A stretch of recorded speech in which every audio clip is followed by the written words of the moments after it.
Halo semuanya, kami dari kelompok 3 mata kuliah Ekonomi Internasional. Di video kali ini, kita bakal ngebahas hasil analisis dari makalah kami yang berjudul Neraca Perdagangan Indonesia tahun 2024. Kita bahas secara santai aja, tapi tetap berdasarkan data resmi dari Badan Pusat Statistik BPS. Bagian 1. Selama tahun 2024, Indonesia berhasil mempertahankan surplus neraca perdagangan selama 12 bulan berturut-turut. Artinya, nilai ekspor kita lebih besar dibanding impor setiap bulannya. Secara total, ekspor Indonesia mencapai 264,34 miliar USD, sedangkan impor sebesar 218,75 miliar USD. Jadi ada surplus 45,59 miliar USD sepanjang tahun. Kalau dibandingkan dengan tahun 2023, nilai ini memang sedikit menurun, tapi tetap menunjukkan kalau sektor perdagangan kita masih kuat di tengah tekanan global. Bagian 2. Penjelasan data per bulan. Sekarang, kita lihat lebih detail dari data per bulannya. Di Januari tahun 2024, ekspor sebesar 22,27 miliar USD. Impor 18,31 miliar USD, jadi surplus 3,96 miliar USD. Awal tahun biasanya aktivitas perdagangan belum terlalu maksimal, makanya surplusnya masih standar. Masuk Februari, ekspor turun ke 20,57 miliar. Impor 17,42 miliar, surplusnya jadi 3,15 miliar USD. Penurunannya karena impor bahan bakar dan migas naik, sementara permintaan global belum terlalu stabil. Di Maret, ekspor melonjak ke 22,43 miliar USD. Impor 18,97 miliar dan surplusnya naik jadi 3,46 miliar USD. Ini salah satu bulan terbaik di tahun 2024, didorong oleh ekspor batubara, CPO, dan besi baja. April sempat turun sedikit jadi surplus 3,05 miliar USD karena defisit migas meningkat. Lalu Mei tahun 2024, ekspor 22,33 miliar, impor 18,21 miliar, surplus 4,12 miliar USD naik lagi karena ekspor non-migas meningkat cukup kuat.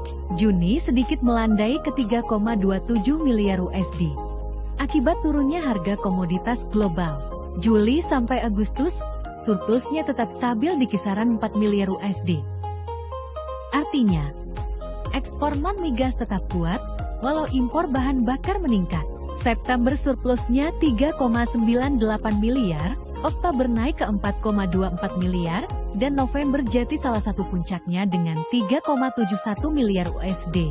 Terakhir, di Desember, ekspor 22,4 miliar, impor 18,25 miliar, dan surplus 4,15 miliar USD. Jadi di akhir tahun pun Indonesia masih bisa menjaga posisi perdagangan tetap positif. Bagian 3. Analisis dan faktor-faktor.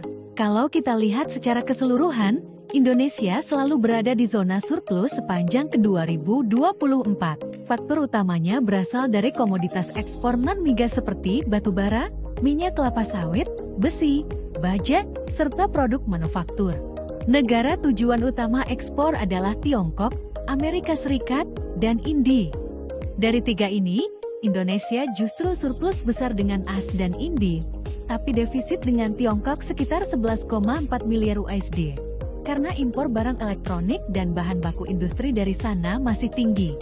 Total surplus terbesar dicatat dari hubungan dagang dengan Amerika Serikat sekitar 16,8 miliar USD, disusul India sebesar 15,3 miliar USD.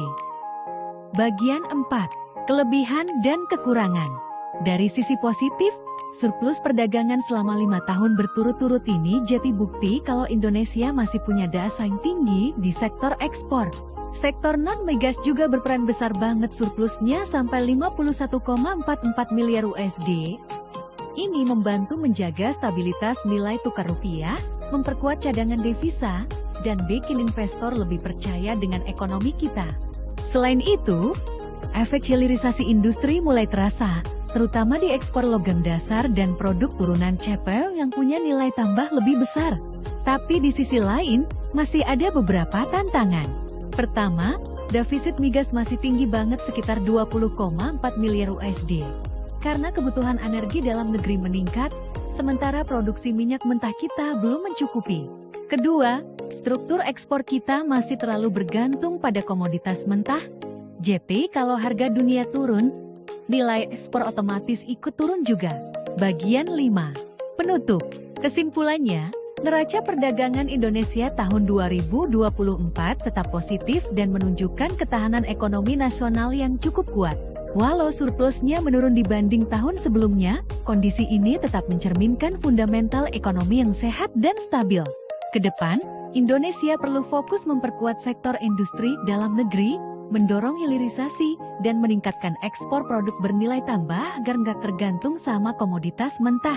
Terima kasih sudah menonton, semoga penjelasan ini bermanfaat dan bisa menambah wawasan tentang kondisi ekonomi Indonesia.